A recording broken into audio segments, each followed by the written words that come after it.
रोज आमच्या बहिणीवरचं लाडक्या बहिणीच्या कपाळाचं कुंकू पुसल्या जाते आहे. रोज मोठ्या प्रमाणात आत्महत्या महाराष्ट्रामध्ये होतात आहेत. तर मग पैसे मिळूनही आत्महत्या करतात काय शेतकरी?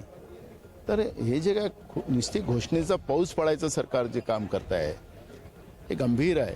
आणि त्याच्यामुळे विदर्भातलं हे अधिवेशन तेवढंच महत्त्वाचं आहे की महाराष्ट्रामध्ये पडलेल्या ओला दुष्काळ असेल, महाराष्ट्रामध्ये असलेला कायदा सुव्यवस्थेचा प्रश्न असेल, बेरोजगारीचा असेल, महागाईचा प्रश्न असेल, या सगळ्या प्रश्नावर या ठिकाणी चर्चा होणं गरजेचं आहे. आणि सकारात्मक भूमिका घेऊन की आम्ही हे एवढ्या दिवसात ते पैसे त्यांच्या खात्यात जाईल अशी हमी शेतकऱ्यांना आणि लोकांना दिली पाहिजे.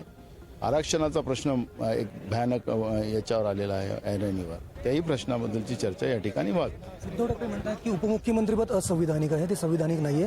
विरोधी पक्षनेतेपद हे संविधानिक आहे, ते दिलं जात नाही. मग उपमुख्यमंत्रीपद तेही बरखास्त करावं. बरोबर आहे ना ते, कारण ते पदच नाही आहे उपमुख्यमंत्रीपद. ते राजकीय आहे, ते मंत्र्याचेच अधिकार असतात. त्याला फक्त तेवढा एक दर्जा वाढवायसाठी उपमुख्यमंत्री पद आहे. तर ते असंविधानिकच आहे. पण जे लोकशाहीमध्ये विरोधी पक्षनेते पद आहे तेच या सरकारला मान्य नाही. तर त्यामुळे उद्धव ठाकरेंनी जी भूमिका मांडलेली आहे त्याला ते बरोबर आहे. केंद्रातला एक प्रश्न आहे की ज्या पद्धतीने आपण म्हटलं पुतीन त्या ठिकाणी आले होते, मागच्या वेळेला विरोधी पक्ष नेतेपद संख्याबळ मिळालं नव्हतं, मात्र यावेळेला विरोधी पक्षनेतेपद मिळाले. म्हणजे काँग्रेसचे राहुल गांधी विरोधी पक्षनेते आहेत. मात्र पुतीन आल्याच्या नंतर स्नेहभोजनाला शशी थरूरांना आमंत्रित केलं जातं, विरोधी पक्षनेते राहुल गांधीला डावळलं.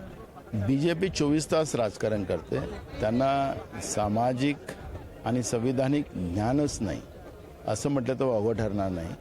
त्यामुळे ज्या प्रथा परंपरा या देशाच्या संविधानिक पद्धतीत राहिलेल्या आहेत, संसदीय पद्धतीत राहिलेल्या आहेत, त्या पद्धतीची जाणीवच नाही. कारण की ही लोक जनतेच्या मताने नाही, निवडणूक आयोगाच्या कृपेने निवडून आलेले आहेत, बेईमानी निवडून आलेले आहेत. त्यामुळे हे वागतात आहे. विदर्भाला तरी नाही मिळेल 6 दिवसामध्ये, इम्पॉसिबल.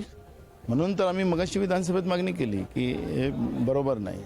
कारण की तुम्हाला पुरवणी मागण्या मंजूर करून घ्यायच्या, त्याच्यावरची चर्चा होईल 3 दिवस, मग त्यांचे बिलं पारित करायची, त्यांचे 3 दिवस, 6 दिवस गेलेत, संपलं अधिवेशन. अगदी तुरळक वेळ आहे, मग चर्चाच नाही.